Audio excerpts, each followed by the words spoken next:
Welcome to IMPS classes. अभी इसके पहले हम लोग दो चर वाले रैखिक समीकरण को सॉल्व करने की विधियों को पढ़ रहे थे। वो चैप्टर्स हम लोगों ने काफ़ी अच्छे से प्रिपेयर कर लिया, काफ़ी अच्छे से कर लिया। सारे एक्सरसाइजेस, सारे कॉन्सेप्ट और उसके साथ साथ एग्जाम्पल्स को भी मैंने समझाने की कोशिश किया। अब हम नेक्स्ट चैप्टर आ गए हैं। नेक्स्ट चैप्टर का नाम है द्विघात समीकरण। ये एनसीईआरटी क्लास 10th के अध्याय 4 में ये प्रश्नावली है। ये अध्याय हम लोग पढ़ेंगे। तो हम विदाउट डिले आ जाते हैं अपने टॉपिक पे। हमारा टॉपिक क्या है कि द्विघात समीकरण का मानक रूप। अब आपने द्विघात बहुपद पढ़ा था, उसका जनरल इक्वेशन, उसका व्यापक पद क्या था? ax square plus bx plus c। अब उसी को 0 के बराबर जब कर देते हैं तो द्विघात समीकरण मिल जाता है। तो वही चीज यहाँ पे लिखा हुआ है कि कोई भी मान लीजिए यक्ष चर वाला एक द्विघात समीकरण जिसको ax square plus bx plus c बराबर 0 के प्रकार में होती है, या फिर लिख सकते हैं। तो जहां a b c वास्तविक संख्याएं हैं और a does not equal to 0 होना चाहिए, a 0 के बराबर नहीं होना चाहिए, तो ऐसे समीकरण को हम द्विघात समीकरण कहते हैं। तो एक बार मैं फिर से बोल देता हूं कि द्विघात समीकरण का व्यापक रूप का आपने क्या समझा? ax square plus bx plus c बराबर 0। ये क्या है? द्विघात समीकरण का व्यापक रूप है, जहां पे a कभी भी 0 के बराबर नहीं होना चाहिए और जहां a, b और c क्या है? वास्तविक संख्याएं हैं।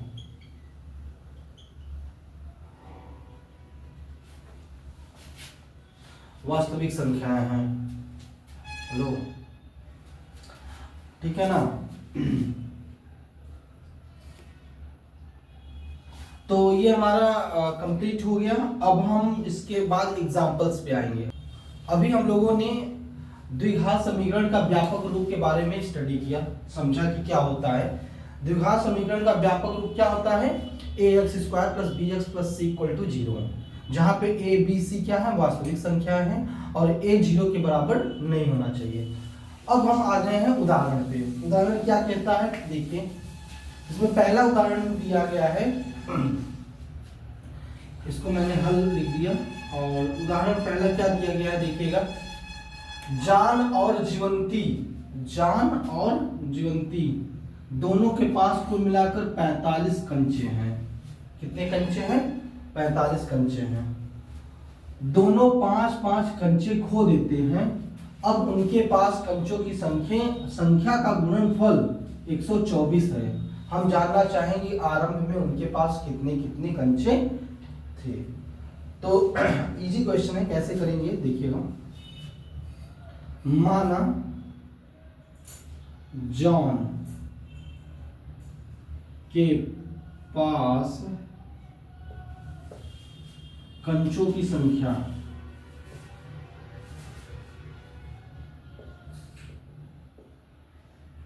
बराबर क्या है? x है। जॉन के पास कंचों की संख्या बराबर क्या है? x है। जीवंती के पास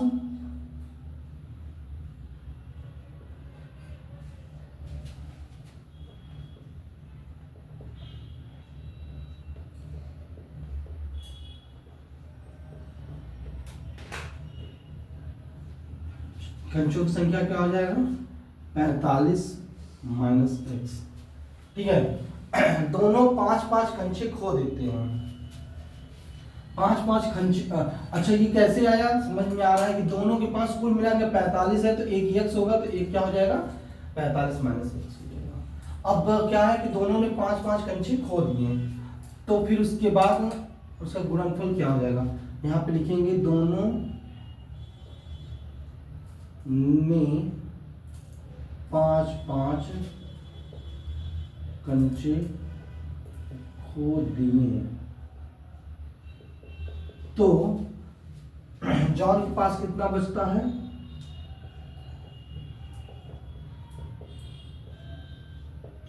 जॉन के पास कंचे बराबर क्या है, x माइनस 5, ठीक है ना। जीवंती के पास कंचे कितने होंगे,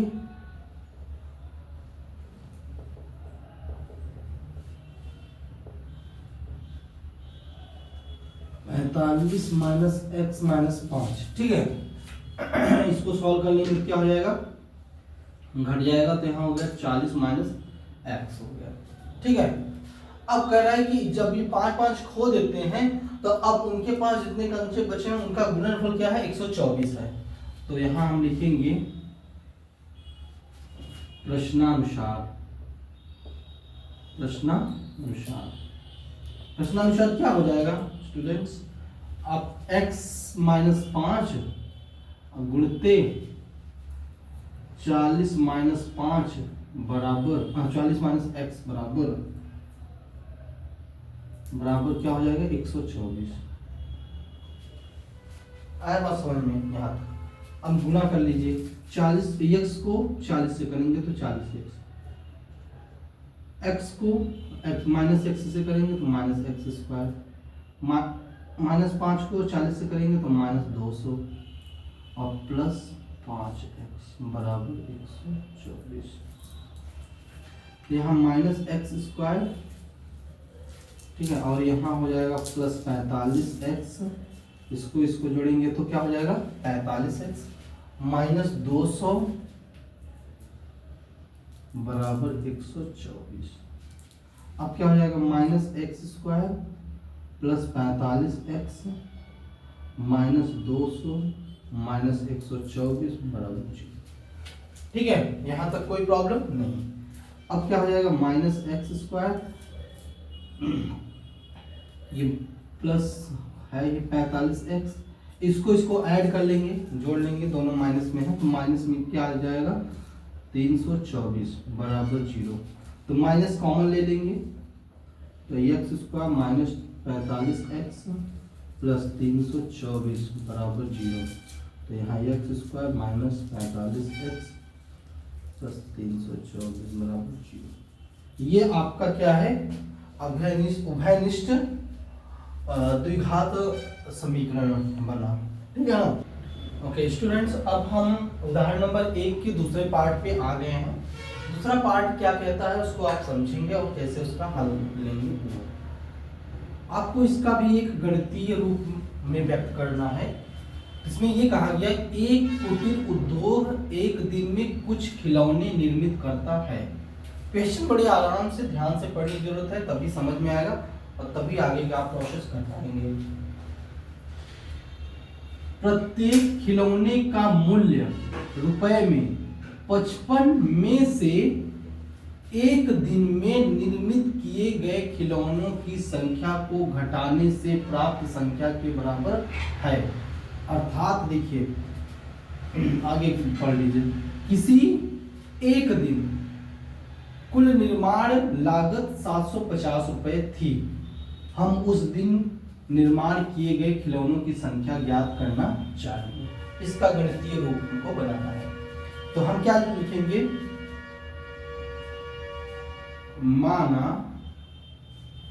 माना उस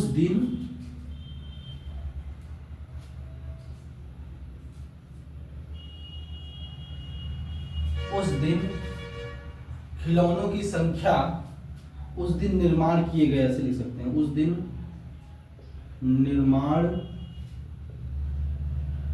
किए गए खिलौनों की संख्या बराबर x। आपने क्या मान लिया, x। अब उसका मूल्य क्या होगा, प्रत्येक खिलौने का मूल्य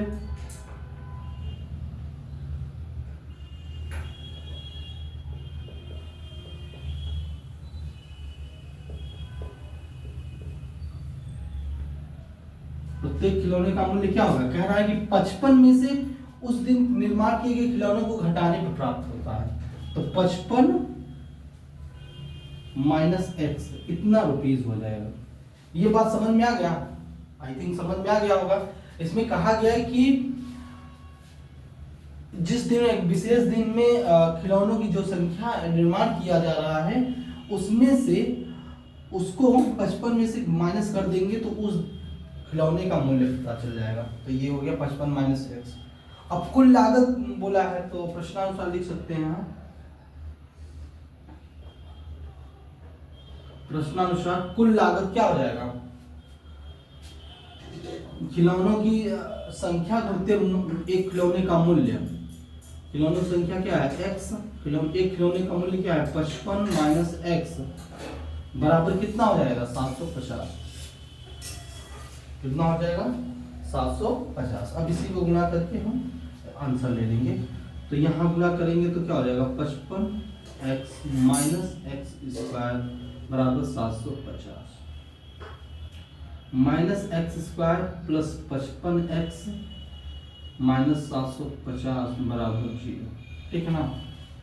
तो यहाँ पे हम आ गए, तो यहाँ पे हो जाएगा माइनस कॉमन ले लीजिए, minus x square minus 55x और प्लस 750 बराबर 0। तो यहाँ हो जाएगा X square minus 55x plus 750 बराबर 0। ये आपका व्यापक समीकरण बनेगा। ठीक है, ओके, इसको नोट डाउन कर लीजिएगा प्लीज। अब हम उदाहरण नंबर 2 पे आ गए हैं। उदाहरण नंबर 2 क्या कहता है उसको हम समझेंगे और उसको सॉल्व करेंगे। तो उदाहरण नंबर 2 कहता है जांच कीजिए कि निम्न द्विघात समीकरण है या नहीं। आपको इसको सॉल्व करके चेक करना है कि ये ax square plus bx plus c बराबर 0 के फॉर्म में है कि नहीं। अगर ax square plus bx plus c बराबर 0 के फॉर्म में होगा तो ये द्विघात समीकरण है, अदरवाइज नहीं है। तो आप कैसे करेंगे इसको देखिएगा। तो पहला हमने क्वेश्चन लिखा, उदाहरण नंबर 2 का पहला खंड।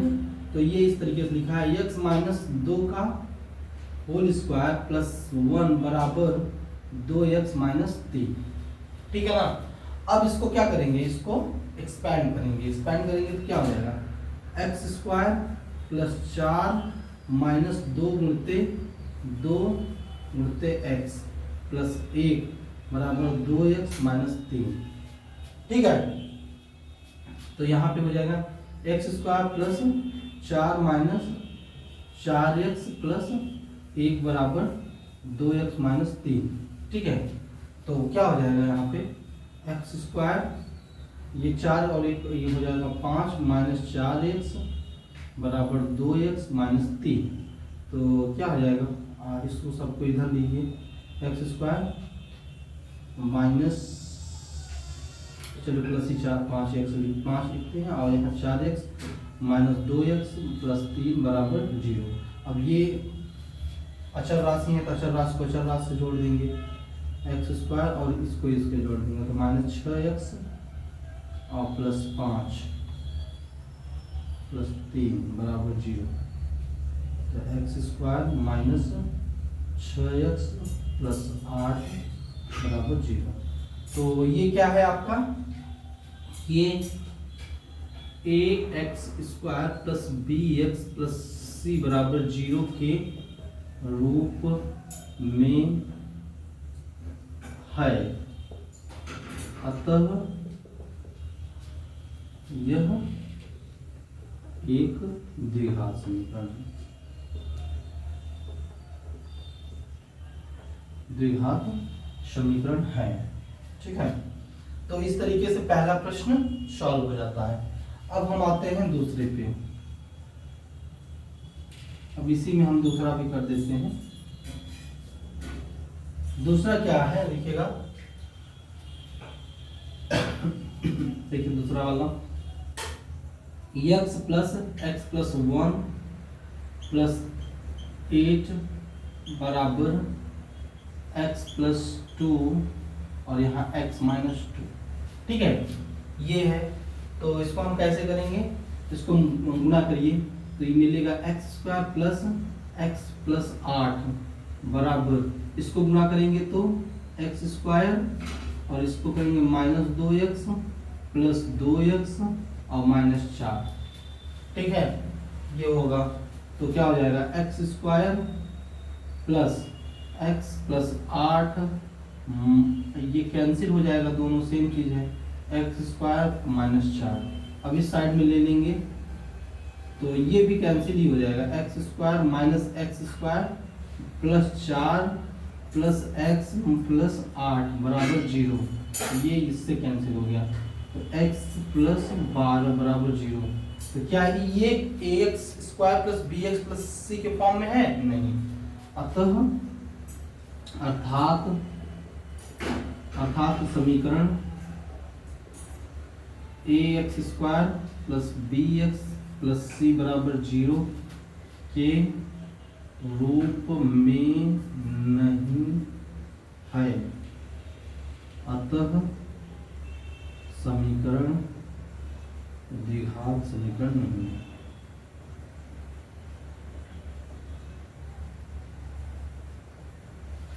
ये दोनों प्रश्न आपको समझ में आ गए होंगे कि क्या होगा। ठीक है, अब हम आते हैं तीसरे पे।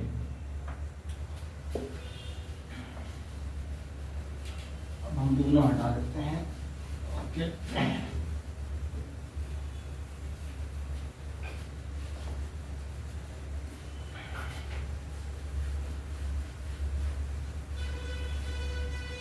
तीसरा प्रश्न देखिएगा क्या होगा। तीसरा प्रश्न दिया गया है x plus x 2x plus 3 बराबर एक्स स्क्वायर प्लस 1। अब ये दिया गया है, अब इसको सॉल्व करेंगे तो क्या मिलेगा हमको, इसको गुणा करिएगा तो क्या मिल जाएगा, 2x स्क्वायर प्लस 3x बराबर एक्स स्क्वायर प्लस 1। तो इस सबको एक साइड ले आइएगा, 2x square minus x square minus 1 plus 3x बराबर 0। तो ये 2x में एक्स स्क्वायर में से 1 स्क्वायर माइनस करेंगे तो क्या हो जाएगा, X square plus 3x minus 1 बराबर 0। ये आपका समीकरण प्राप्त होगा। तो लिख सकते हैं अतः समीकरण ax square plus bx plus c के फॉर्म बराबर 0 के फॉर्म में है। अतः समीकरण ax square plus bx plus c बराबर 0 के रूप में है। अतः समीकरण एक द्विघात समीकरण है। ठीक है ना, ये बात आपको समझ में आ जाना चाहिए। अब हमारा ये लास्ट इस प्रश्न इस उदाहरण का अंतिम प्रश्न होगा। तो ये देखेंगे क्या होगा। ये दिया है x प्लस 2 का whole cube equal to x cube minus 4। आपको एक समीकरण आपने पढ़ा होगा, एक फॉर्मूला नहीं कह सकते, एक इक्वेशन था ए प्लस बी का होल क्यूब बराबर क्या पढ़े थे, A cube plus B cube plus 3ab और ब्रैकेट में रहता था a प्लस बी। ये फार्मूला आपने पढ़ा होगा पिछले क्लासेस में। तो उसी फार्मूला का यूज हम यहाँ करेंगे। तो यहाँ a की जगह पे x है और b की जगह पे 2 है, तो ये करेंगे तो क्या हो जाएगा, x क्यूब यहाँ 2 का क्यूब प्लस 3ab मतलब x इंटू 2 प्लस यहाँ x प्लस 2 बराबर x क्यूब माइनस 4। तो यहाँ हो जाएगा x cube plus 8 plus 6x x plus 2 बराबर x क्यूब माइनस 4। तो ये ऐसे कैंसिल हो गया, ठीक है ना। तो यहाँ पे हो जाएगा 8 plus 6x square plus 12x बराबर माइनस 4। ठीक है, तो क्या हो गया यहाँ पे 6x square plus 12x plus 8 plus 4 बराबर 0। 6x square plus 12x plus 12 बराबर 0। तो यहाँ से 6 कॉमन ले सकते हैं, तो x square plus 2x plus 2 बराबर 0। यहाँ हो जाएगा x square plus 2x plus 2 बराबर 0। तो ये इस तरीके के फॉर्म में आ गया। तो अतः इसमें लिख सकते हैं, अतः समीकरण क्या है, ax² plus bx plus c बराबर 0 के रूप में है। अर्थात अतः सीधा अर्थात समीकरण एक द्विघात समीकरण है।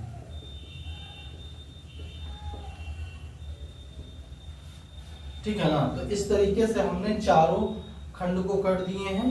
इस तरीके से एग्जाम्पल्स खत्म हो गए हमारे। अब हम प्रश्नावली पे आएंगे। प्लीज इसको सब नोट करेंगे, ध्यान से समझेंगे। ओके।